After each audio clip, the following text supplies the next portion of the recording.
Christianity यानी मसीही विश्वास दुनिया का सबसे बड़ा विश्वास है और हम यीशु और बाइबल पे विश्वास करते हैं और इसलिए कई सारे लोग इसे झूठा साबित करने की कोशिश सदियों से करते आ रहे हैं।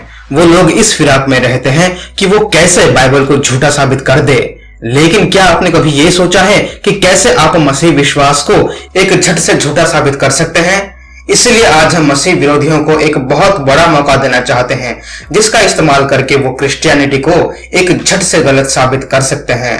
इतिहास का एक पन्ना है जिसको पॉल ने लिखा है, और यदि मसीह भी नहीं जी उठा तो हमारा प्रचार करना भी व्यर्थ है और तुम्हारा विश्वास भी व्यर्थ है। और यदि मसीह नहीं जी उठा तो तुम्हारा विश्वास व्यर्थ है और तुम अब तक अपने पापों में फंसे हो।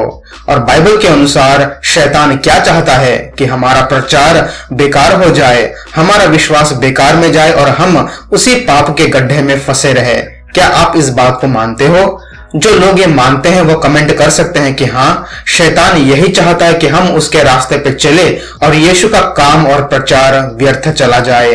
तो अगर किसी को क्रिश्चियनिटी को झूठा साबित करना है, उसको ये साबित करना पड़ेगा कि यीशु का पुनरुत्थान नहीं हुआ। और दुनिया में ऐसे करोड़ों लोग हैं जो क्रिश्चियनिटी और बाइबल को गलत साबित करना चाहते हैं और उसके लिए वो बहुत कुछ करते हैं। लेकिन अगर आपको शॉर्टकट चाहिए तो आपको ये साबित करना पड़ेगा कि यीशु का पुनरुत्थान जो हम मसीही 2000 सालों से प्रचार कर रहे हैं वो दुनिया का सबसे बड़ा झूठ है।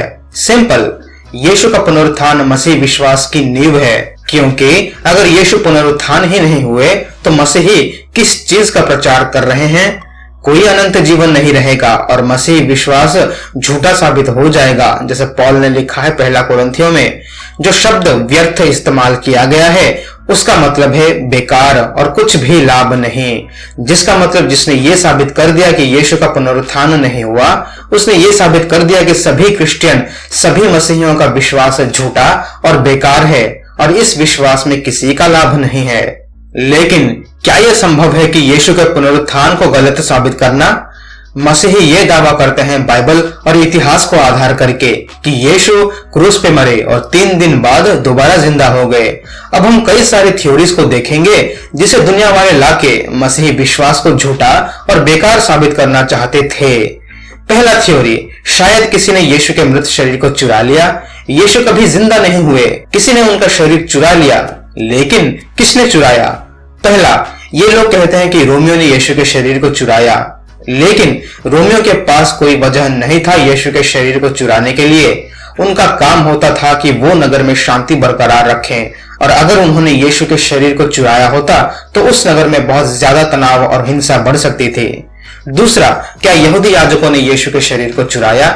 नहीं, इन यहूदी याजकों के पास भी कोई वजह नहीं थी यीशु के शरीर को चुराने के लिए। उल्टा, अगर वो लोग ऐसा करते तो इससे मसीहियों का विश्वास और तादाद की वृद्धि होती जिसको वो दबाना चाहते थे।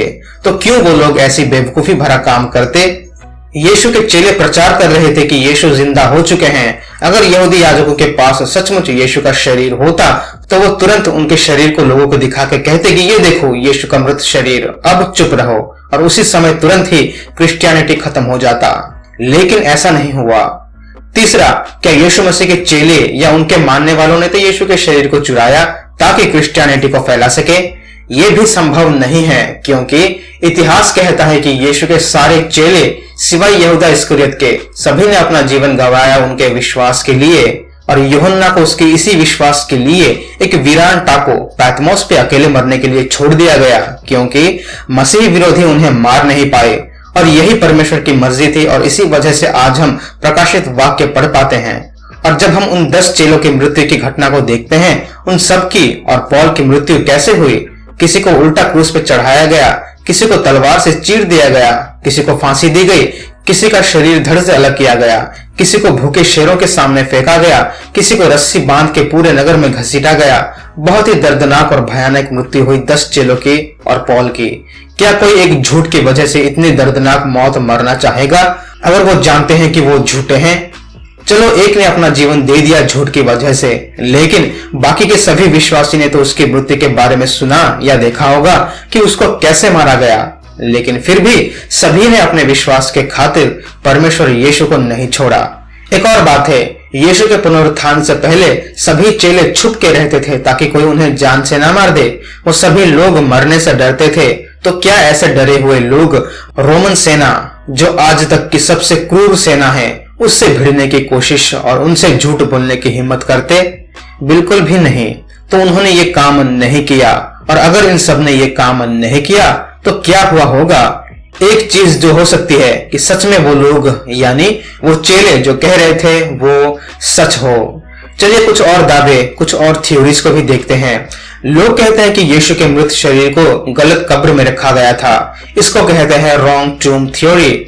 और इस थ्योरी के अनुसार जब वो महिला 3 दिन बाद सुबह यीशु के कब्र में गई और जब उसने वहां यीशु के शरीर को नहीं देखा और एक्साइटमेंट में कह दिया कि देखो यीशु दोबारा जी उठे, और इसी तरह क्रिश्चियनिटी का जन्म हुआ।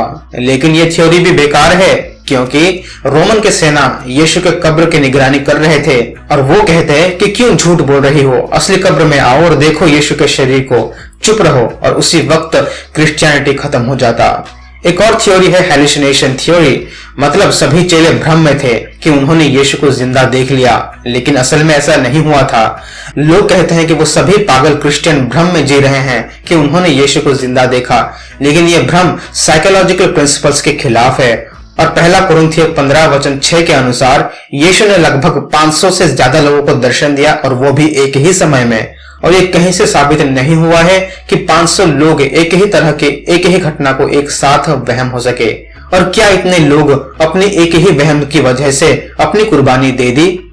और ये थ्योरी बेकार इसलिए भी है कि अगर वो सब भ्रम में थे, फिर भी रोमियो के पास यीशु का शरीर था। वो सबको दिखा के इन्हें झूठा साबित कर सकते थे और क्रिश्चियनिटी उसी वक्त खत्म हो जाता। लेकिन फिर से ऐसा नहीं हुआ।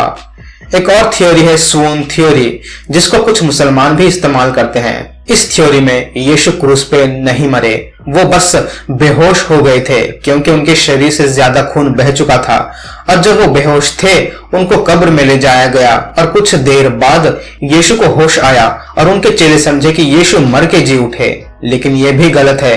मरकुस 15:44 और इतिहास के हिसाब से क्रूस पे जितने लोगों को चढ़ाया जाता है उनको मरना ही है। ऐसा तय करने के लिए एक सेंचुरियन यानी एक रोमन सूबेदार को रखा जाता है जो तय करता है कि सारे लोग मर जाने चाहिए, क्योंकि अगर किसी भी वजह से वो बच जाता है तो वो खुद उसे मार देते हैं। और जैसे हम जानते हैं यीशु के शरीर को भी भाले से छेदा गया था ये तय करने के लिए कि वो सचमुच मर चुके हैं। इस ऐतिहासिक नियम को हम एक और ऐतिहासिक किताब में भी देख सकते हैं, बाइबल के प्रेरितों के काम 12:19 और 27। और ये रोमी सूबेदार जो इतिहास में सबसे क्रूर सेना से जाना जाता है, अगर कोई भी किसी भी वजह से बच जाए तो उस सूबेदार को मार दिया जाता था। ऐसा क्रूर कानून था रोमियों का। और क्या एक बाल बच्चे वाला आदमी जिसका कुछ लेना देना नहीं यीशु के साथ, वो अपने परिवार के भविष्य के लिए यीशु को जिंदा छोड़ता? इसीलिए गलती करने की कोई गुंजाइश नहीं। तो ये थ्योरी भी फेल हो गया। एक और थ्योरी है जिसका नाम है मूव्ड बॉडी थ्योरी। मतलब रोमियो ने यीशु के मृत शरीर को किसी और कब्र में छुपके से शिफ्ट कर दिया। लेकिन यह थ्योरी भी बेकार है क्योंकि वो यीशु के शरीर को दिखा के क्रिश्चियनिटी को शुरू होने से पहले ही बंद कर देते। एक और थ्योरी है रीलोकेटेड बॉडी थ्योरी, यानी कुछ यहूदियों ने यीशु के शरीर को जमीन में दफना दिया। लेकिन यह भी नहीं हो सकता। पहला कि उस कब्र के बाहर रोमी सेना का पहरा था, और अगर किसी ने यह करने की हिम्मत की होती उसको अपने जान से हाथ धोना पड़ता। और उस समय यहूदियों का नियम होता था कि वो मृत शरीर को 1 साल के अंदर कहीं भी शिफ्ट नहीं करते। 1 साल बाद उस मृत के कंकाल को लेके दफनाते। और फिर से एक भी ऐतिहासिक सबूत नहीं है इनके इस थ्योरी का। और ये याद रखिए कि चेले खाली कब्र को देख के विश्वास नहीं किए कि यीशु जी उठे। उन्होंने खुद अपनी आंखों से यीशु को अपने सामने देखा, तभी वो पुनरुत्थान पे विश्वास किए। आखिरी थ्योरी है सब्स्टिट्यूशन थ्योरी, जिसका इस्तेमाल मुसलमान करते हैं, जिसका जिक्र कुरान में हुआ है। इस थ्योरी में वो ये कहते हैं कि क्रूस पे यीशु की मृत्यु नहीं हुई, अल्लाह ने किसी और को जो यीशु की तरह दिखता था उसको चेंज कर दिया। ये थ्योरी भी बेकार है। और क्यों बेकार है? हमने वीडियो बनाया था कि अगर अल्लाह ने यीशु के जगह किसी और को मरने दिया तो पहला कि अल्लाह ने एक बेगुनाह इंसान को क्रूस पे मरने दिया। दूसरा, अल्लाह ने सभी लोगों को धोखा दिया और क्रिश्चियनिटी को अल्लाह ने शुरू किया।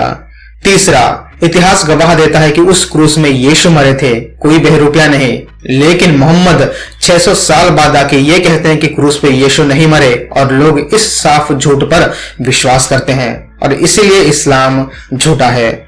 चौथा, अगर उस क्रूस पे कोई और मरा था जैसे इस्लाम कहता है, तो कहां है वो मृत शरीर? और जब चेले ये चिल्ला रहे थे कि उन्होंने यीशु को जिंदा देखा, तो रोमी सेना और यहूदी याजक उस मृत शरीर को दिखा के कह सकते थे कि ये देखो यीशु का मृत शरीर जो उस दिन क्रूस पे मरा, और क्रिश्चियनिटी उसी वक्त बंद हो जाता। इसलिए ये आर्ग्यूमेंट भी बेकार निकला। तो जब हमने उन लोगों के कई सारे थ्योरीज को देखे जिसे उन्होंने अपने मन से बनाए ताकि वो क्रिश्चियनिटी को गलत साबित कर सके, सिर्फ इसलिए कि वो व्याकुल हैं किसी भी तरह क्रिश्चियनिटी को झूठा साबित कर सके, और उसके लिए वो झूठ का सहारा भी लेते हैं। और बड़ी ही विडंबना की बात यह है कि उनको अपने झूठ का पछतावा भी नहीं होता। लेकिन क्या करें, इतिहास के पन्नों में यह कैद हो चुका है कि यीशु मसीह 2000 साल पहले जिए, मरे और जिंदा उठे, और इस सच्चाई को वो बदल नहीं सकते, चाहे वो जितना भी कोशिश कर ले, जितना भी झूठ बोल दे। तो ये रहा वो टिप उन सभी लोगों के लिए जो क्रिश्चियनिटी को गलत साबित करना चाहते हैं। आपको बस ये साबित करना है कि यीशु का पुनरुत्थान झूठा है और आपका काम सफल हो जाएगा। लेकिन क्या होगा अगर हम क्रिश्चियन और इतिहास सच कह रहे होंगे? तो ये उन सभी लोगों के लिए सोचने वाली बात है कि अगर यीशु का जिंदा होना सच है, तो जो उसने अपने बारे में कहा वो भी सच है। और उसने अपने बारे में क्या कहा? उन्होंने कहा कि मैं खुदा हूं। उन्होंने कहा कि मार्ग और सच्चाई और जीवन मैं ही हूं, बिना मेरे द्वारा कोई पिता के पास नहीं पहुंच सकता।